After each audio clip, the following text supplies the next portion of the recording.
Hello everybody and welcome.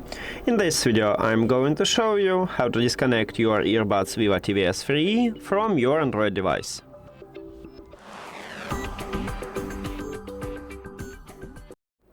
You have to start by open Settings and then go to Connected Devices or the Bluetooth. At the device list, click the information icon or settings icon near to your earbuds. And right here at the right side we have a button Disconnect. And we need to tap at this button. But before I tap on it, I will tell you the difference between Disconnect and Unpair. So when you select to disconnect your earbuds, you tap at this button, you will stop Bluetooth connection with them, but leave it at the device list. And if you select to unpair it, click at the forget button, you will totally remove your earbuds from your phone. So if you need it, you need to select to unpair it.